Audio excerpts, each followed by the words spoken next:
Assalamualaikum warahmatullahi wabarakatuh.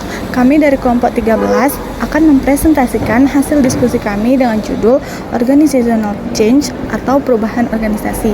Sebelumnya izinkan kami memperkenalkan diri. Saya Salsabila Harahap selaku moderator dan teman-teman saya Dea Anastasia Purba, Anna Femi Gultom, dan Dwicha Robiatul Adawiyah. Pengertian organizational change. Organizational change artinya perubahan dalam organisasi seperti menambahkan orang baru, memodifikasi suatu program, merubah misi, susunan, dan sistem-sistem dalam sebuah organisasi. Istilah perubahan atau change bukan lagi istilah yang biasa dalam kehidupan sehari-hari. Di sini perubahan merupakan membuat sesuatu menjadi lain. Perubahan dapat juga diartikan membawa ke arah penyempurnaan dan berbeda dengan keadaan sebelum terjadi perubahan. Perubahan yang tidak mengarah ke kemajuan dan masih mempertahankan sikap dan cara-cara yang tidak efisien. Perubahan semacam ini bukan merupakan pembinaan organisasi. Baik, di sini saya akan melanjutkan mengenai tujuan dan sasaran perubahan organisasi. Perubahan dilakukan untuk mengatasi krisis yang akan dihadapi organisasi, terutama krisis pada masa yang akan datang. Krisis dalam organisasi biasanya terjadi karena kurangnya adaptif organisasi dalam menghadapi perubahan, baik itu perubahan organisasi maupun individunya sendiri. Tujuan perubahan bukanlah hanya sekadar meyakinkan kepentingan perubahan bagi organisasi, tetapi yang lebih penting lagi adalah meyakinkan jajaran organisasi bahwa perubahan yang dilakukan berimplikasi luas terhadap kinerja setiap perusahaan. Adapun tujuan untuk perubahan organisasi yang pertama yaitu untuk meningkatkan efektivitas organisasi, yang kedua meningkatkan kesejahteraan seluruh jajaran organisasi, yang ketiga berorientasi kepada masa yang akan datang, yang keempat mendekatkan diri kepada pelanggan atau penggunaan jasa organisasi. Kemampuan organisasi melakukan perubahan adalah agar organisasi berfungsi dalam mencapai tujuan dan sasaran organisasi. Walaupun dalam mencapai tujuan tersebut bukan hanya kepentingan organisasi, tetapi juga kepentingan individu dalam berorganisasi. Individu yang ada di dalam organisasi adalah orang yang berkepentingan tentang kinerja organisasi. Walaupun harus disari kinerja organisasi sangat ditentukan oleh kinerja setiap individu. Jadi tujuan dan sasaran perubahan dilakukan untuk meyakinkan bahwa kepentingan individu akan terpenuhi oleh organisasi, tetapi pada saat yang bersama meyakinkan anggota bahwa kepentingan tersebut akan mempengaruhi secara efektif jika individu memberikan kinerja yang juga tinggi terhadap organisasi untuk melakukan suatu sasaran perubahan yang baik untuk organisasinya itu sendiri. Selanjutnya yaitu jenis perubahan organisasi. Menurut Grundy, dalam bukunya Selaksana menyebutkan ada 3 macam perubahan, diantaranya yang pertama yaitu smooth incremental change, di mana perubahan terjadi secara lambat, sistematis, dan dapat diprediksikan. Dapat disimpulkan juga bahwa smooth incremental change mencakup rentetan perubahan yang berlangsung pada kecepatan konstan. Yang kedua yaitu bumpy incremental change. Perubahan ini dicirikan sebagai periode relatif tenang yang sesekali disela percepatan gerak perubahan. Memicu perubahan jenis ini selain mencangkup perubahan lingkungan organisasi, juga bisa bersumber dari perubahan internal seperti tuntutan meningkatnya efisiensi dan perbaikan metode kerja. Yang ketiga yaitu introduced change, yang didefinisikan sebagai perubahan yang ditandai oleh pergeseran-pergeseran cepat atas strategi struktur budaya. Selanjutnya yaitu faktor-faktor adanya perubahan. Menurut Robbins, ada beberapa faktor yang menjadi alasan mengapa suatu organisasi melakukan perubahan. Yang diterangkan dalam bukunya bahwa perubahan organisasi memiliki alasan dengan faktor-faktor sebagai berikut. Yang pertama, persaingan. Dalam hal ini, pesaing-pesaing organisasi dapat datang dari arah mana saja dan dalam bentuk apapun. Tingkat persaingan yang tinggi memaksa suatu organisasi harus bisa bertahan. Adapun organisasi yang dapat bertahan dalam persaingan ini adalah organisasi yang dapat berubah dan menanggapi tantangan-tantangan yang dihadapinya.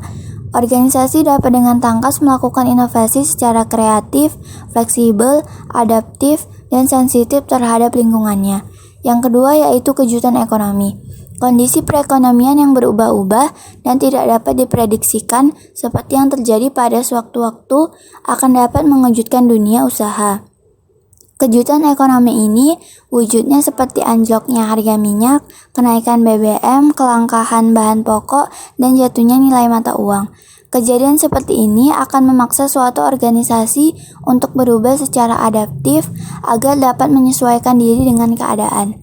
Pemangkasan jumlah tenaga kerja, penjadwalan ulang, pembayaran utang, dan restrukturisasi organisasi dapat dilakukan untuk menghadapi persoalan ini. 3. Teknologi. Teknologi merupakan hal yang harus diikuti oleh organisasi dalam rangka mengatasi persaingan. Perubahan teknologi harus dapat dijawab oleh organisasi untuk dapat terus mensejajarkan diri dalam persaingan. Jika tidak, maka akan dapat menghambat kinerja organisasi. Teknologi merupakan salah satu pendukung utama dalam meningkatkan produktivitas organisasi. Yang keempat ada tren sosial. Perubahan keadaan sosial suatu tempat akan berimbas pada budaya masyarakat. Hal ini akan terus berlangsung seiring perkembangan zaman. Salah satu dampaknya adalah akan mempengaruhi kebijakan-kebijakan yang menyangkut ketenaga kerjaan yang merupakan bagian krusial dalam pengelolaan organisasi. Yang kelima, politik. Suatu organisasi harus dapat menyesuaikan diri dengan perubahan keadaan politik di mana organisasi itu berada. Dengan demikian, terhadap perubahan politik ini memaksa organisasi untuk berubah. Selanjutnya saya akan membahas tahapan-tahapan perubahan organisasi. Yang pertama ada menciptakan kebutuhan untuk berubah. Kebutuhan untuk melakukan perubahan dapat dilakukan dengan melakukan komunikasi bersama dengan seluruh elemen perusahaan terkait dengan berbagai aspek yang terjadi dalam perusahaan, terutama mengenai tantangan yang dialami perusahaan dalam persaingan bisnis ataupun situasi yang kurang menguntungkan perusahaan. Yang kedua, membentuk koalisi yang kuat. Dukungan dan partisipasi orang-orang lain yang memiliki kepemimpinan dan pengaruh yang kuat di kalangan perusahaan sangat dibutuhkan sebagai tim perusahaan atau pelopor perubahan. Tim perubahan ini kemudian dijadikan koalisi yang kuat untuk menggerakkan proses perubahan perusahaan secara konstan dan berkelanjutan. Yang ketiga, mengembangkan visi dan strategi. Visi dimaksud harus dibentuk atas berbagai ide dasar dan gagasan-gagasan hebat serta solusi atas hal-hal yang ingin dicapai melalui perubahan. Kejelasan visi akan memudahkan untuk membangun strategi perubahan yang utuh dan lengkap sehingga memudahkan proses implementasinya. Yang keempat, mengkomunikasikan visi perubahan. Visi perubahan perlu dikomunikasikan kepada seluruh elemen perusahaan karena hal tersebut merupakan rangkaian langkah yang akan membentuk keberhasilan proses perubahan. Visi yang efektif akan terlihat ketika kemampuan dan kekuatannya dapat direfleksikan dengan jelas dalam proses pengambilan keputusan dan pemecahan masalah-masalah yang dihadapi. Yang kelima, menggerakkan, mendukung, dan memberdayakan lebih banyak orang untuk tidak sekedar mendukung, melainkan bertindak atau berbuat menjalankan visi tersebut. Semua aspek yang berlangsung dalam proses-proses perubahan harus dimonitor dan dievaluasi secara terus-menerus dan berkesinambungan. Jika dalam pelaksanaan ditemukan hambatan-hambatan yang mengganggu, baik dalam arti teknis maupun karena sikap dan perilaku tertentu dari sebagian karyawan tertentu, para pemimpin dan tim perubahan harus berani mengambil tindakan yang tepat melalui koreksi dan penyesuaian yang diperlukan. Yang terakhir, merencanakan dan mengusahakan keuntungan-keuntungan jangka pendek. Kesuksesan-kesuksesan jangka pendek dapat menjadi sumber energi yang sangat kuat untuk tetap menggerakkan berlangsungnya proses-proses perubahan. Oleh sebab itu, keberhasilan-keberhasilan dalam tahap-tahap perubahan harus diangkat ke permukaan sehingga dapat dilihat oleh semua elemen dalam perusahaan. Selanjutnya saya akan membahas mengenai tipe perubahan dalam organisasi. Yang pertama yaitu perubahan struktur, di mana mengubah struktur mencangkup perbuatan perubahan dalam hubungan wewenang, mekanis, koordinasi, rancangan ulang pekerjaan, atau variabel struktur yang serupa. Yang kedua yaitu perubahan teknologi, di mana merubah teknologi meliputi modifikasi dalam cara kerja yang diproses dan dalam metode serta peralatan yang akan digunakan. Selanjutnya, tipe ketiga yaitu perubahan penataan fisik. Mengubah penataan fisik meliputi pengubahan ruang dan pengaturan tata letak dalam tempat kerja, misalnya dengan dinding dan sekat yang dihilangkan dan dengan suatu desain kantor yang terbuka, karyawan akan saling mudah berkomunikasi.